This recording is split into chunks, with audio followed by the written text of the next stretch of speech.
राज ठाकरेंविरोधात मराठा आंदोलक आक्रमक झालेत। धाराशिवमध्ये मराठा आंदोलकांनी राज ठाकरेंविरोधात आंदोलन केलंय। राज ठाकरेंनी भेट नाकारल्यानं मराठा आंदोलक हे संतप्त झालेत। राज ठाकरे असलेल्या हॉटेलमध्ये मराठा आंदोलक शिरले। महाराष्ट्रात आरक्षणाची गरज नाही असं राज ठाकरे म्हणाले आणि त्यानंतर आता मराठा आंदोलक हे आक्रमक झाल्याचं पाहायला मिळतंय।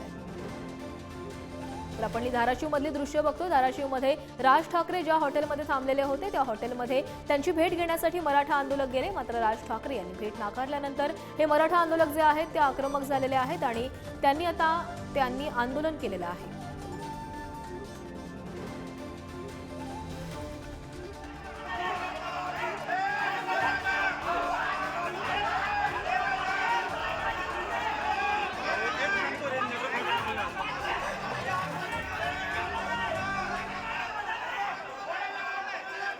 तर याबाबत बोलण्यासाठी आमचे प्रतिनिधी कैलास चौधरी आपल्यासोबत जोडले गेले आहेत। कैलास, धाराशिवमध्ये सध्या मराठा आंदोलक हे आक्रमक झाल्याचे पाहायला मिळते। राज ठाकरे यांच्या हॉटेलमध्ये हे आंदोलन सुरू झालेलं आहे, तिथे आंदोलक आलेले होते, मात्र राज ठाकरे यांनी भेट नाकारली आहे। नेमका काय प्रकार घडलाय?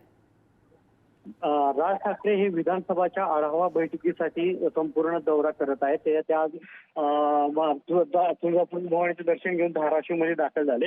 यावेळी मराठा समाजाच्या वतीनं गेल्या वर्षभरापासून जे जोरदार आंदोलन सुरू करण्यात येत होतं, प्रत्येक नेत्यांनी व पक्षांनी आपली भूमिका स्पष्ट करावी अशी मागणी या मराठा समाजा बांधवांकडून करण्यात येत होती। त्याच अनुषंगानं आज हे मराठा समाजाचे जे काही कार्यकर्ते आहेत ते राज ठाकरे यांची भेट घेण्यासाठी आली व मनसेची भूमिका आणि आपली भूमिका मराठा आरक्षणाबाबतची आपली भूमिका स्पष्ट करावी अशी मागणी करत राज ठाकरे यांची भेट घेण्यासाठी त्यांच्या हॉटेलला दाखल झाले होते।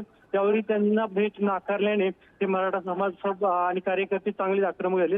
अगदी त्या हॉटेलमध्येच घुसून मोठा गोंधळ आणि घोषणाबाजी, जोरजोरात घोषणाबाजी आणि एक मराठा लाख मराठा घोषणाबाजी करत मनसेचा आणि राज ठाकरेंचा निषेध करण्यात येत आहे। कैलास, आता सध्या ही परिस्थिती निवडलेली आहे का? हे जे आंदोलक आहेत ते माघारी गेलेत का की ते अजूनही तिथेच आहेत? आता सध्या देखील हे सगळे मराठा बांधव त्याच ठिकाणी थांबलेले आहेत। त्यांना काही जणांनी अडवलं आहे, शांत करण्याचा प्रयत्न केला आहे, मात्र अद्याप तरी त्यांची राज ठाकरे यांनी भेट घेत त्यांना शांत करण्याचा प्रयत्न केलेला नाही। धन्यवाद कैलास, तुम्ही दिलेल्या सविस्तर माहितीसाठी।